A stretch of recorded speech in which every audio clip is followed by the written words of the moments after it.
Olá, pessoal. Meu nome é Edneia Mendes. Eu sou aluna de mestrado do programa de Fisiologia e Farmacologia do ICB, do Instituto de Ciências Biológicas da UFMG. Meu orientador é o professor Tiago Verano Braga e meu co-orientador é o professor Robson Santos. O meu trabalho, meu projeto, ele é desenvolvido no Laboratório de Hipertensão. Nessa aula, eu vou falar um pouco sobre hipertensão arterial sistêmica. Para começar, é interessante falar sobre a importância da hipertensão arterial sistêmica no mundo.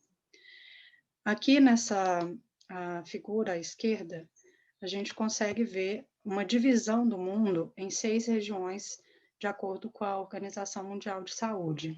E a gente pode perceber que todas essas 6 regiões, elas têm uma alta prevalência de hipertensão arterial, de 18% a 27%. Então, da população de cada uma dessas regiões, apresenta hipertensão arterial, o que globalmente significa 22% da população, que equivale a cerca de 1 bilhão e 130 milhões de pessoas com hipertensão arterial. A hipertensão arterial é fator de risco para doenças cardiovasculares e vários fatores de risco colaboram para o surgimento, para o desenvolvimento da hipertensão arterial sistêmica. É uma doença que pode ser prevenida em vários casos, em que é necessário diminuir ou eliminar um ou mais desses fatores de risco. Então, para a gente entender melhor o que é a hipertensão arterial sistêmica, é interessante observar como, quando é feita a aferição da pressão, o que está sendo medido, o que está sendo observado, então. Então, a pressão arterial, ela é a razão da pressão sistólica, que é a pressão desenvolvida durante a contração do músculo cardíaco, em relação à pressão diastólica, que é a pressão desenvolvida durante o relaxamento do músculo cardíaco. Em pessoas normotensas, essa razão da pressão sistólica pela diastólica, ela vai ser aproximadamente 120 por 80 milímetros de mercúrio. De acordo com a OMS, a pessoa hipertensa, ela vai ter a pressão arterial persistentemente aumentada acima de 140 por 90 milímetros de mercúrio. De todas as pessoas hipertensas no mundo, aproximadamente 95% vai ter a hipertensão arterial primária, que é multifatorial, dependendo de fatores genéticos e ambientais. E cerca de 5% vai ter a hipertensão secundária, que é em consequência de doenças prévias, como, por exemplo, o tumor nas glândulas adrenais. Então, sabendo que as glândulas adrenais, elas produzem e liberam aldosterona, que é uma das responsáveis pela reabsorção de sódio lá nos rins, então, um tumor pode levar à produção exagerada de aldosterona, então, uma reabsorção exagerada de sódio, que aumenta a pressão arterial. A hipertensão arterial é fator de risco para várias doenças cardiovasculares, como acidente vascular encefálico, cegueira devido à retinopatia causada pelo comprometimento da artéria na retina, infarto agudo do miocárdio, insuficiência renal. Então, existem vários fatores de risco para a hipertensão. Então, a gente começa falando da predisposição genética através de genes mutados ou com expressão alterada. O sedentarismo ou falta de atividade física, o consumo exagerado de gordura saturada e gordura trans, consumo exagerado de sódio, estresse, sobrepeso e obesidade, baixo consumo de vegetais, o uso de cigarro e o abuso de álcool.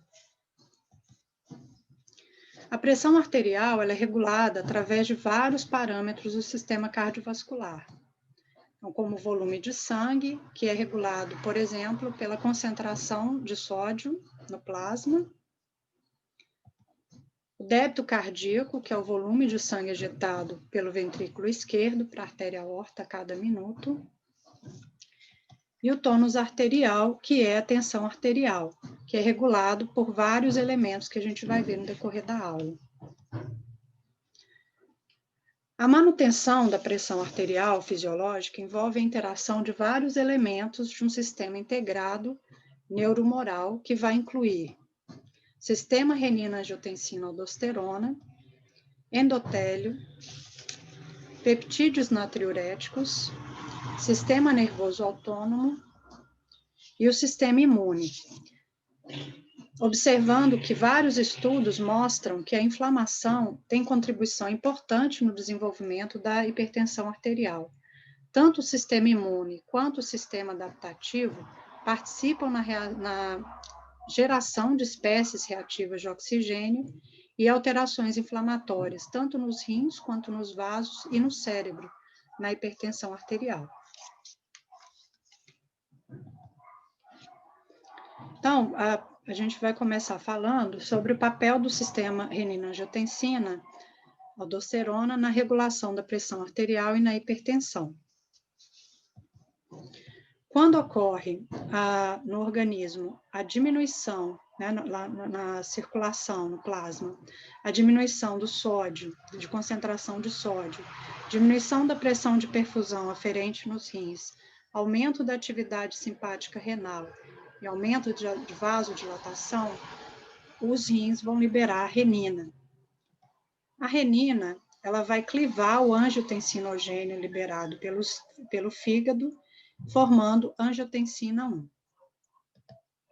A angiotensina 1 vai ser clivada pela ECA, ou enzima conversora de angiotensina, que é produzida pelos pulmões, formando angiotensina 2.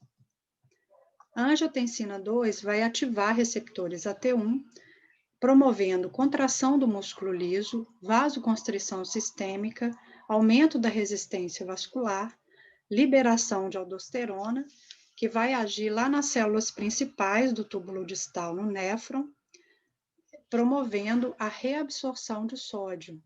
E vai ocorrer também a diminuição do fluxo renal. Tudo isso contribuindo para o aumento da pressão arterial. A angiotensina 2, ela pode ativar também receptores AT2, e nesse caso ela vai promover efeito antiproliferativo, natriurese, que é a liberação de sódio na urina, e vasodilatação, contribuindo para a diminuição da pressão arterial. A angiotensina 2, ela também pode ser clivada pela ECA2, que é a enzima conversora de angiotensina 2, em angiotensina 1A7. A angiotensina 1A7, ela vai ativar receptores MAS, promovendo efeito antiproliferativo, natriurese e vasodilatação também, contribuindo para a diminuição da pressão arterial. Todos esses eventos que eu falei aqui, eles estão em equilíbrio no organismo. A hipertensão, ela está associada a altas concentrações de angiotensina 2 e de aldosterona, promovendo, então, uma maior reabsorção de sódio e contribuindo para o aumento da pressão arterial. Em relação ao endotélio, ele é responsável pela produção e liberação de substâncias vasoativas, ele é o maior regulador do tônus vascular, ele vai agir, então, o endotélio está na túnica íntima e ele vai agir na túnica média, onde está a musculatura lisa. E ele vai contribuir para a sensibilidade ao sal, que é um aumento importante da pressão arterial poucas horas depois de consumo alto de sódio.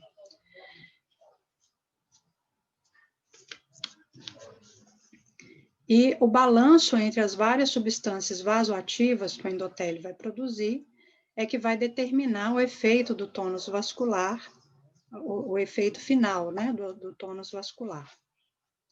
Então, essas substâncias vasoativas são várias. A gente vai destacar aqui o óxido nítrico, que é responsável pelo relaxamento, né, da musculatura lisa, contribuindo, então, para a diminuição da pressão arterial. O óxido nítrico, ele é liberado continuamente em resposta ao estresse de cisalhamento induzido pelo fluxo. Uma interrupção na liberação de óxido nítrico, ela pode causar o aumento da pressão arterial e desenvolvimento da hipertensão. A endotelina é outra substância vasoativa que também vai ser liberada para a musculatura lisa aqui na túnica média, promovendo a vasoconstrição. E aqui ela vai atuar em receptores ET1.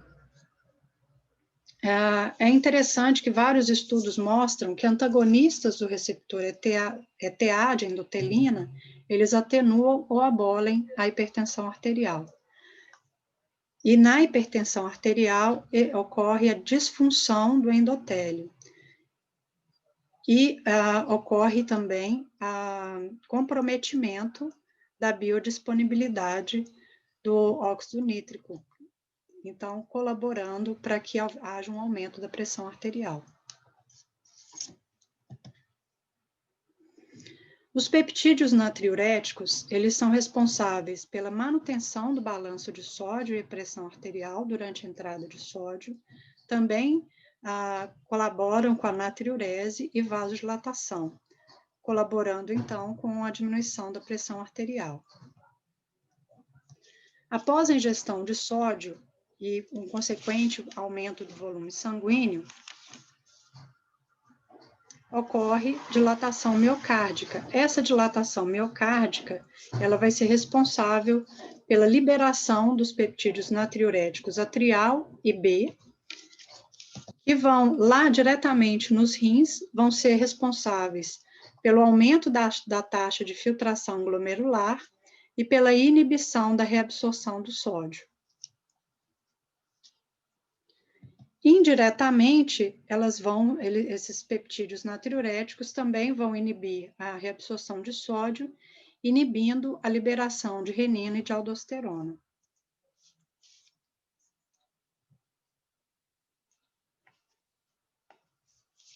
A deficiência de peptídeos natriuréticos ocorre na hipertensão arterial e na obesidade também ocorre, lembrando que a obesidade é um fator de risco para a hipertensão. Então, com a deficiência de peptídeos natriuréticos, a pressão arterial ela vai ser uma contribuição a menos para a diminuição da pressão arterial. O sistema nervoso autônomo, a sua regulação na pressão arterial está relacionada com os baroreceptores. Existem vários baroreceptores no organismo, mas o local-chave é o seio carotídeo. Quando essa região ela é estirada com o aumento da pressão arterial, a ativação dos baroreceptores e, nesse caso, vai haver uma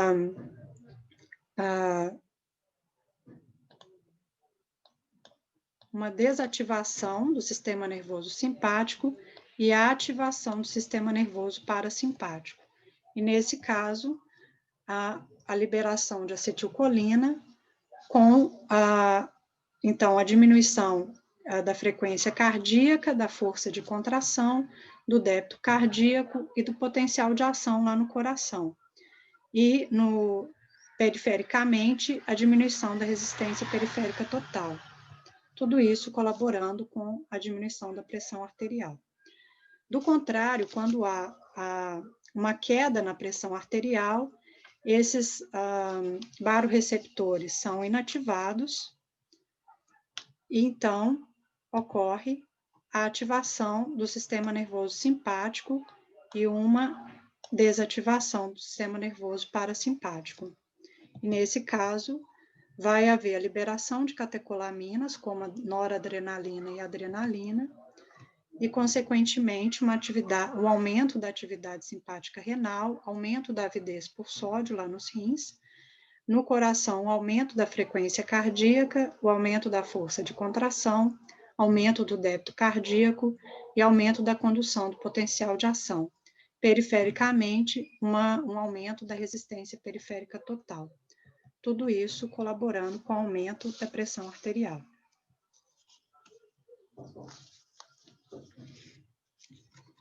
E na hipertensão, o que ocorre é uma desativação uma atividade diminuída do sistema nervoso parasimpático e uma hiperativação do sistema nervoso simpático, com todas essas consequências, colaborando também para o aumento da pressão arterial.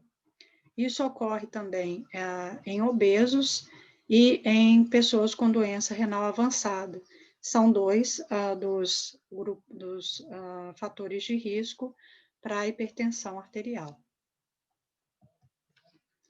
Então, recapitulando, a hipertensão arterial sistêmica tem alta prevalência globalmente, é uma doença multifatorial, com fatores de risco genéticos e ambientais, é fator de risco para doença cardiovascular, e o desequilíbrio de um ou mais elementos que interagem para a manutenção da pressão arterial vão colaborar para a hipertensão arterial sistêmica. Aqui tem o meu contato para o caso de dúvida, sugestões ou comentários. A bibliografia consultada para a preparação dessa aula. Os créditos pelas imagens usadas nos slides. Eu agradeço pela participação de todos. Espero que todos aproveitem bem o curso de verão da Fisiologia e Farmacologia. Qualquer dúvida, comentário, sugestão, entre em contato com a gente. Bom curso para todos e até a próxima.